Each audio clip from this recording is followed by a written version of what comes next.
Gonzaga fans can breathe a big sigh of relief. Mario Saint-Supery's ankle sure seems like it's doing okay.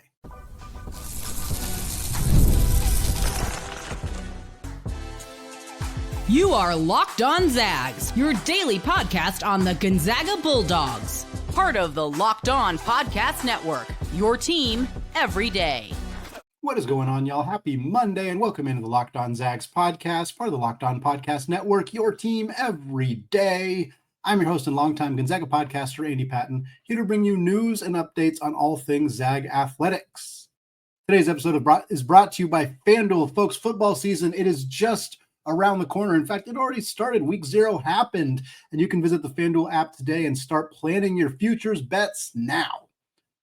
Well, folks, lots to get to today. Gonzaga-wise, the Pac-12 has a new media partner and a new affiliate member. We're going to talk about what those two things mean for Gonzaga, plus an update on 4 different Zag alumni, including Khalif signing his first professional contract. We'll talk about where he's headed and all of that coming up. But first, we got to update the previous frightening situation that arose last week for Mario Saint-Supery, Gonzaga's high-profile incoming freshman guard from Spain, who has been representing Spain on the national stage at the EuroBasket event, which gets underway officially later this week.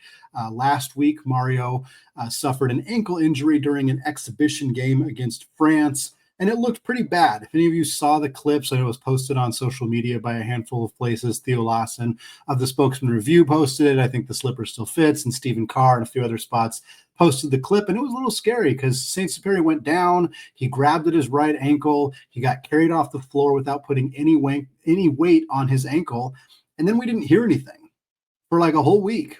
And we tried to find information. There just was not a whole lot of information available, and it felt like a bit of a frightening situation of, was that just a nasty fall? Did he roll it pretty badly? Did he sprain it? Was it a high ankle sprain? Is it broken? Like, the discrepancy in how many different things could have been happening to Saint-Supery's ankle was a little scary. But then about a week later, Spain released their final 12-man roster for the EuroBasket tournament, and Saint-Supery was on the roster, which was a pretty good sign that he was feeling okay.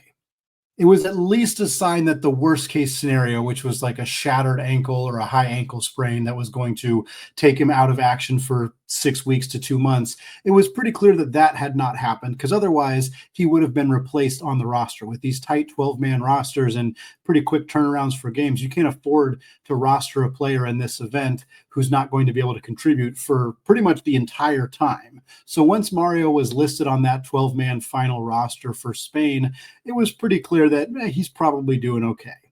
Further confirmation happened on Saturday when Spain played another exhibition game, this one against Germany, and Mario Saint-Supery was on the floor. Now, I looked and I looked and I looked and I looked, and I could not find a box score from this event. I did see that some of these exhibition games are closed door scrimmages, which is probably what the case was here, in the sense that we did not have a box score. We did not have any results on this, but there was reports that Saint-Supery did play in this game, that he was on the floor, that he was guarding Dennis Schroeder, who is an NBA player who was representing Germany in the EuroBasket event. So Saint-Supery was on the floor. He was contributing. He was playing. He would not be doing this, obviously, if there was any legitimate concern about his ankle. So this is a huge sigh of relief for Mark PHEW and the Gonzaga Bulldogs, who were potentially going to not be with Mario Saint-Supery to start the season. Now, Mario is still not with the team, obviously. He is still in Spain, or he is still playing overseas with Spain, and will be there likely until mid-September. I think the final days of this event is like September 14th, 15th. So assuming Spain advances far in the tournament, which they are expected to do, he probably won't be back to campus until mid-September, with just a couple of weeks until craziness in the kennel. But at least he will be healthy. Knock on wood, barring anything happening in the next couple of weeks, Saint-Supery will not be nursing an injury. He will be at full strength. He will be able to contribute right away for Gonzaga this upcoming season. And he will get the opportunity not only to represent his country on the national stage, which is an incredibly cool opportunity that any player is going to be incredibly happy to have and to get to do. And it would have been a bummer for Saint-Supery to be hurt and not be able to do this, especially at such a young age. At 19, to be on the national stage representing your country is a phenomenal accomplishment. And it would have been a huge bummer to have that taken away from him.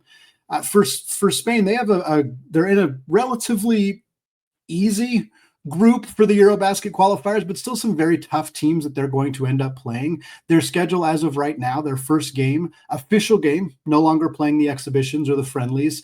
Their first game will be August 28th against Georgia. Their next game will be August 30th, 2 days later against Bosnia and Herzegovina. Then their next game is 1 day later, August 31st against Cyprus. And then they'll play Italy on September 2nd and Greece on September 4th. So again, that's what, 5 games in a little over a week. So yeah, like we said, with a 12-man roster and that many games in that amount of time, you're not putting anybody on that roster unless they are pretty much 100% or very, very close to it. So again, a strong sign for Saint-Supery's health at this point. Also, again, what an opportunity for Saint-Supery, not only to represent his country, but to compete against some very high-level talent. For those who are not super familiar with EuroBasket, it's a big, high-profile event every year. You have to qualify to be in the event, so certain countries are not even in the event. It's obviously European-based teams, but like Luka Krajinovic is on the Croatian team, but Croatia did not qualify. They're not in this event, unfortunately. But the teams that are in it, the best of the best participate. Giannis Antetokounmpo is playing for Greece. Luka Doncic is playing for Slovenia. Nikola Jokic is playing for Serbia. Like I mean it, the best of the best. Is a little bit, I don't want to say surprising, but we did not see Domantas Sabonis for Team Lithuania. That would have been a cool opportunity to see another Gonzaga player in this event. There is another Zag in this event, and it is Filip Petrusev, who is representing Serbia alongside Nikola Jokic in this event. Serbia, by the way, the betting favorite at DraftKings and at FanDuel to win this event. Not a surprise when you have the best basketball player on planet Earth on your team in Nikola Jokic, as well as Bogdan Bogdanovic and a handful of other players who maybe aren't super household names, but they played together for Serbia in the Olympics, and Serbia gave the United States a serious run for their money. They're experienced, they're deep, they're talented, and Petrusev was a big part of that and is going to be a big part of their team in the EuroBasket this year. So again, it's a very cool event. Very cool to see Mario getting this opportunity. We know he'll go up against Giannis because Greece is in their group. We know he'll go up against Jusuf Nurkic, who's on the Bosnian team, Danilo Gallinari on the Italian team. There's a lot of great players in this event, specifically in Spain's region. Granted, not a lot of great guards, so we won't get to see Mario going straight up against some guys that are NBA players, current NBA players necessarily, but still a really cool opportunity for him. And I'm very excited to see what he is able to do, how he looks, what role he takes on. I think part of the reason he made this roster was because of injuries to some of the peer point guards in Spain's kind of Rolodex of talent. So I think he's on this team to handle the ball and play a real point guard role. I don't expect he's going to be playing a huge role on this team. Again, he's very young. I don't think he's playing 25, 30 minutes a night, anything like that. But with the amount of games that they're playing in short succession, he will get his opportunities. He will be on the floor, and he will get a chance to compete against players who are much older than him, who are much more experienced than him, many of them who have played at the game's highest level in the NBA. So incredibly exciting that he's healthy, that Gonzaga fans can take a deep breath, can unclench a little bit. We don't have to be concerned about Mario's health coming into the season, and we get to sit back and relax and enjoy watching him play some high-level basketball over the next couple of weeks while we eagerly await the college basketball season, which is still a long ways away, but getting closer and closer each and every day. Well, folks, we got some more updates for you around some Gonzaga alumni. Khalif Battle, the latest Zag to sign his first professional contract. We're going to cover that and what a few other alumni are up to these days coming up here in just a second. But first, guys, you've probably heard of Viagra or Cialis. Maybe you've even tried them. But if you're looking for something beyond the usual pill, it's time to meet Rugiet Ready. Rugiet Ready is next-generation prescription treatment designed to amplify arousal in the brain and boost blood flow. Unlike the usual pills that can take hours, Rugiet's 3-in-1 formula dissolves under your tongue and kicks in fast, on average in 15 minutes. And the effects can last up to 36 hours, so you can stay confident and in control when the moment is right. And if traditional options have not worked for you, Rugiet might be the answer. Over 150,000 men have already made the switch, and it's completely online. Rugiet connects you with a board-certified doctor and ships your treatment discreetly to your door. So head to rugiet.com/lockedoncollege and use code lockedoncollege to get 15% off today. That's rugiet.com/lockedoncollege using promo code lockedoncollege for 15% off. Individual results may vary with prescription treatment. Compounded drugs are permitted to be prescribed under federal law but are not FDA approved and do not undergo FDA safety, effectiveness, or manufacturing review. Please visit the Rugiet website for full safety information. All right, folks, still Andy Patton, still Locked On Zags podcast. And before we get into some of our alumni updates, we do have an important request here. Locked On wants to hear from you. We've put together a survey to learn more about our listeners and make your favorite podcasts even better. And this is your chance to tell us what you like, what you don't like, and answer some questions about our advertising. So go to lockedonpodcast.com/survey to get started. Everyone who completes the survey will be entered for a chance to win one of 10 $100 Amazon gift cards. Again, lockedonpodcast.com/survey. We also have the link in the show notes. Also, if you're watching on YouTube, you will see a QR code. You can scan that and go right to it as well. Thank you for helping us out. All right, folks, like we said, lots of fun other alumni updates to get to. We're going to start with Khalif Battle signing his first professional contract. Khalif Battle has signed with Trento in Italy. They compete in the top Italian league in the LBA. There's a team that won the Italian Cup last year, so they've had plenty of success. They also feature some familiar faces, at least for those of you who are college basketball fans. Former Duke guard DJ Stewart is on this roster alongside former Michigan guard Devontae Jones. And with some local ties, former Colorado and Washington State forward Andrei Jakimovsky is on this team as well. So very cool to see Khalif Battle getting an opportunity to compete. Heading over to Italy.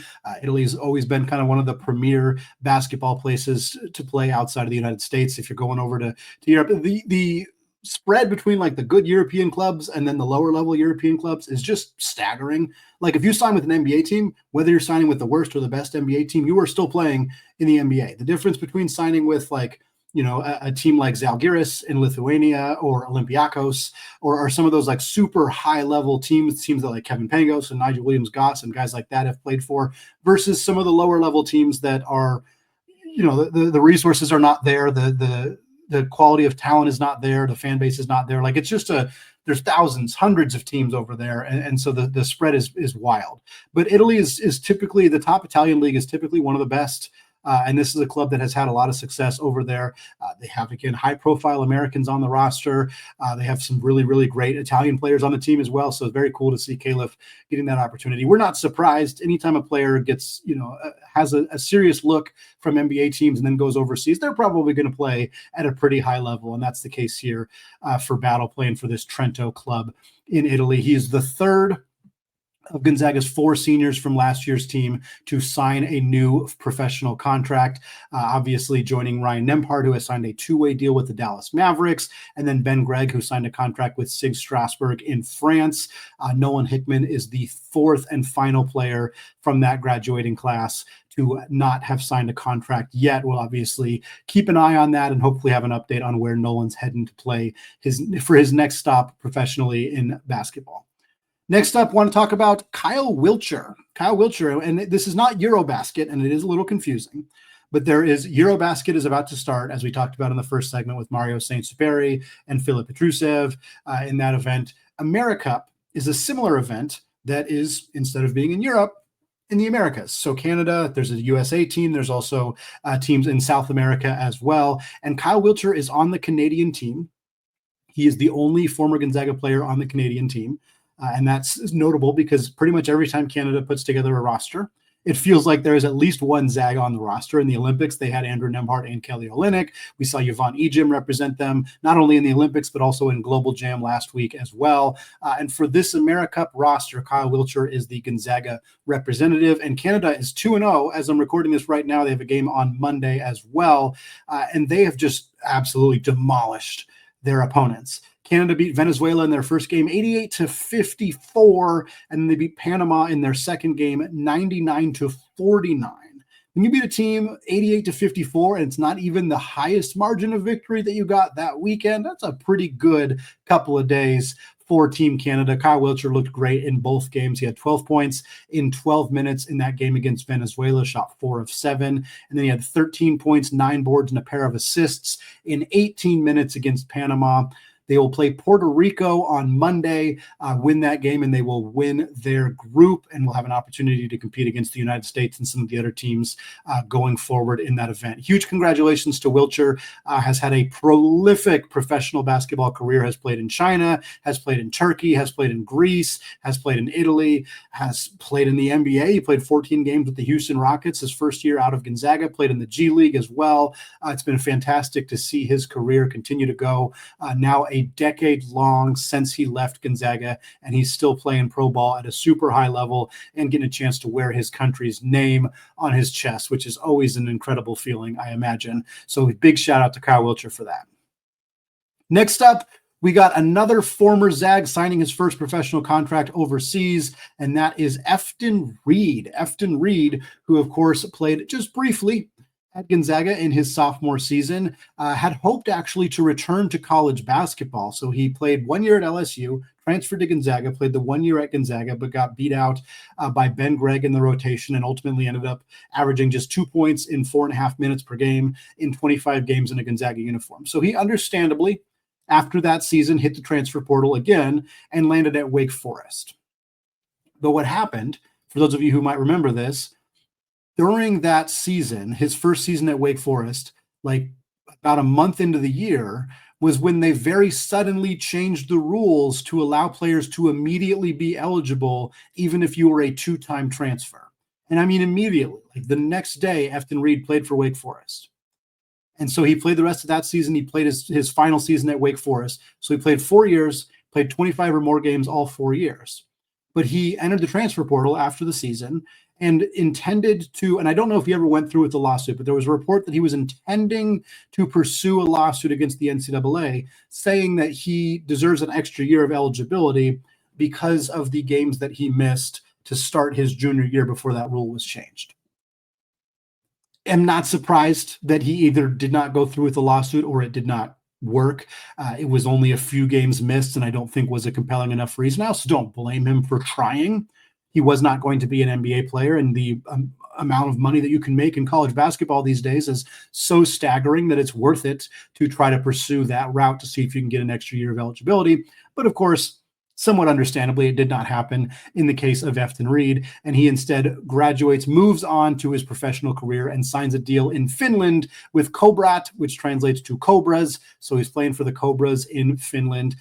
Very excited to see what Efton can do professionally. Happy for him. Again, it didn't work out for him at Gonzaga, and he had high expectations that were not met. But by all accounts, a fantastic human. Somebody that his teammates loved, that the players around him seemed to really gravitate towards and love. He had a productive 2 years at Wake Forest, so happy to see that for him and hoping the best for him over in Finland.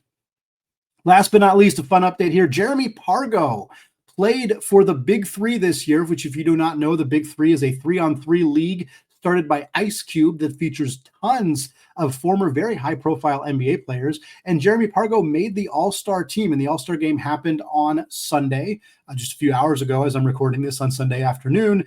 It was the All-Star game followed by the championship game, so it was a bit of a different setup. It's a very short season, only 8 games in total, so makes sense to have the All-Star game the same time as the championship game. Pargo scored 12 points and had 4 assists in that All-Star game, which is team won.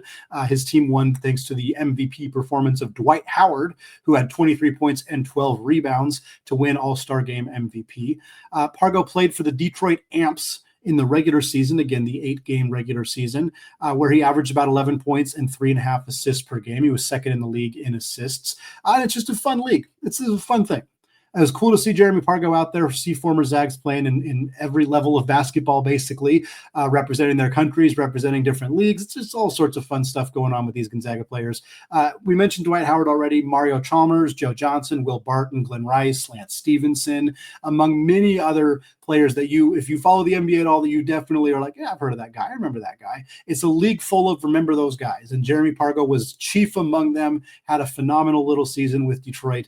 Very cool to see him do that. Hoping to see him continue his professional basketball career as he has been playing pro ball for a really long time now. Always cool to see his name pop up.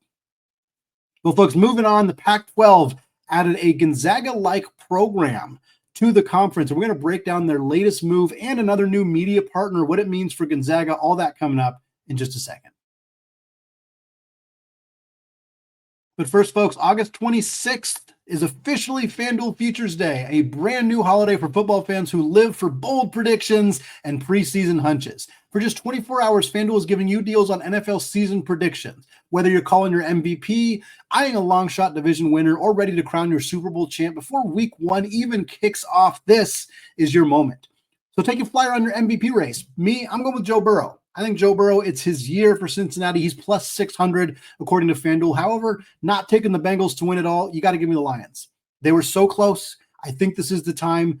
Detroit is desperate for a championship. Give me the Lions at plus 1,000 according to FanDuel's odds. Or you can parlay all of your division winner dark horses to see if you can rack up some big money. Visit the FanDuel app today and start planning your future bets now, because FanDuel's Future Day is one day and one day only. FanDuel. Play your game. All right, folks, closing out the show with the news about the Pac-12. For those of you who did not see this, there was a couple of news-related things in the Pac-12 conference that came out late last week. First, Dallas Baptist is joining the Pac-12 starting in the 26-27 school year, the same timeline as the entire Pac-12 will be forming. However, Dallas Baptist will not compete in any Pac-12 schools officially until 2027 because they are only joining in one sport, and that is baseball. They will be an affiliate member for Pac-12 baseball only starting in the 2027 baseball season. If you have never heard of Dallas Baptist University, that is not a surprise. Dallas Baptist currently only competes in one sport at the Division I level, which is, of course, baseball. The rest of their sports are all Division II, and they are a very small school, about 4,000 students, I think, somewhere in that range, so smaller even than Gonzaga is. And their baseball competes in Conference USA. But this is the thing. Dallas Baptist at the baseball level is electric. This truly is a Gonzaga-like addition for the Pac-12 conference. And I say like, they're different in key ways. One, Dallas Baptist is literally only bringing their baseball team to the Pac-12. Gonzaga is bringing every single one of their sports, with the exception of men's soccer and a few other affiliate sports. They're bringing everything. So while Gonzaga is primarily being added to the Pac-12 because of their prowess in men's basketball, they are also bringing their women's basketball. They are bringing their women's soccer. They are bringing their tennis teams, their track and field teams. Every other sport that they compete in is coming into the Pac-12, whereas Dallas Baptist is literally only bringing their baseball team. But the kind of concept behind the move is similar. The Pac-12 is attempting to make sure that their non-revenue generating sports, which men's basketball is a revenue generating sport, but their non-football sports are competing at a high level. And they're making additions based on the idea of trying to compete in more than just football. If the Pac-12 only cared about football, Dallas Baptist certainly wouldn't be here, but neither would Gonzaga. Those schools would not be in this conference. But they do care about that. And now they have flagship talented programs in basketball, football, and baseball. Football, of course, is Boise State. Basketball, of course, is Gonzaga, as well as San Diego State. And baseball, Oregon State is their flagship baseball program and continues to be. But folks, Dallas Baptist is no joke. This team has been Division I since 2004. They've made 14 NCAA tournaments. They have 2 regional wins since 2004. They are one of just 5 teams in all of college baseball who has made the regionals in each of the last 10 years. That's the fact that stood out to me. This is a consistently excellent team at getting to the postseason. That is the biggest obvious comparison between Dallas Baptist baseball and Gonzaga basketball. They consistently get into the postseason year in and year out at a level incomparable to the rest of their peers. One of just 5 teams to do that. While Gonzaga is going to the NCAA tournament every single year and breaking records, Dallas Baptist is doing a similar thing on the diamond. They have Coach Hefner has been there for 19 years. He's won 67% of his games. He has nearly 700 career wins. This team has had 81 players selected in the MLB draft. 31 of them have gone in the top 10 rounds. This is an excellent, consistently great baseball program that is a quality addition to a conference that really was not looking great in baseball. It was not a strong suit for them. Now, the addition of Dallas Baptist brings baseball up to 7 schools. They were only at 6. 6 is the minimum you can have. That is a tenuous, scary place to be. And now adding Dallas Baptist brings them up to 7. It creates a logical travel partner with Texas State. Granted, baseball doesn't really work that same way. You go to a school for an entire weekend. So for Gonzaga, this basically just means that they now have a road trip to San Marcos to play Texas State, and then another road trip to Dallas to play Dallas Baptist. So it doesn't really help them. It helps the 2 schools in Dallas Baptist and Texas State. They have one much shorter road trip on their calendar. But for Gonzaga, for baseball, I didn't get a chance to talk to the coaching staff, but I have a feeling that they're not going to complain too hard about an additional road trip out to Texas when the team that they're going to get a chance to play is one of the very best year in and year out in Dallas Baptist. Again, only 7 schools in the conference because Boise State canceled their baseball program during COVID in 2020. Colorado State canceled their baseball team way back in 1992 and has not brought it back. Utah State only competes at the club level. So those 3 programs do not have baseball, but the rest of the conference, which would be, of course, Oregon State, Washington State, San Diego State, Fresno State, Gonzaga, and the 2 Texas schools, Texas State and Dallas Baptist. That makes up your 7 teams in the new baseball. I think there'll be at least one more. The conference wants to be at 8. 8 is their goal for baseball, and it's a very reasonable goal. Who that 8th member ends up being, I have no idea. Maybe they try to pluck somebody else from the WCC. An obvious one would be St. Mary's, who they might look at as a full member outside of football, of course, which St. Mary's would then bring over their baseball team, who made it to a regional last year. So I think that's a logical option. If they don't end up bringing in a full member, they could try to grab an affiliate like San Diego or even Portland or somebody like that, maybe even try to get a Big West school like Long Beach or Fullerton or somebody like that. But right now, this is a baseball conference that's starting to look much more palatable in a sport where they were otherwise kind of struggling a little bit. So this is a good news for Gonzaga. It's not a huge deal just overall for the conference, but it's certainly not a bad thing for the Zags or for the Pac-12. Also not a bad thing for the Zags or the Pac-12. The CW is officially, or at least per John Canzano and his sources, is an announcement is expected this week confirming that the CW is continuing to be a media partner with the Pac-12. This is not a surprise. The CW has been a partner with the Pac-12 the last couple of years. This upcoming football season, it will host 11 of their 13 games. And again, this Pac-12 football season is just Oregon State and Washington State, but the CW is going to broadcast a huge chunk of those games. So it's not at all a surprise that they're going to be involved with a 5-year deal, according to Canzano, through 2026 through 2031 is the plan here. No idea how much this is going to impact Gonzaga at all. The CW has not indicated. They historically have only really done football, but the plan is, as far as I know, that they will house some basketball. I don't know how much of that will be Gonzaga related. My long time assumption has been that CBS, who is the primary flagship media partner for the Pac-12, is going to absorb as many Gonzaga basketball games as possible. I think that they're going to try to get basically every single one of them. I could see Gonzaga having a game against Fresno State potentially, or Texas State, ending up on the CW because CBS passes on it. But ultimately, I think the majority of Gonzaga games, once they are in the Pac-12, will be on CBS. Also, if they do end up on the CW, it's really easy to get. CW is in every household. If you have cable, you have the CW. If you have Fubo or YouTube TV or any other place that has cable channels, you have the CW. It is a very easy channel to find. It is an easy channel to watch. Their sports packages last year were like the broadcast quality was good, better than you'd expect for a channel known mostly for cheesy superhero TV shows. It was pretty good what they were able to accomplish. So I think this is a good thing. I don't think it's going to impact Gonzaga all that much. I don't think this news is like, oh, every Gonzaga game is going to be on the CW. Like, no, it's not going to be a huge chunk of them.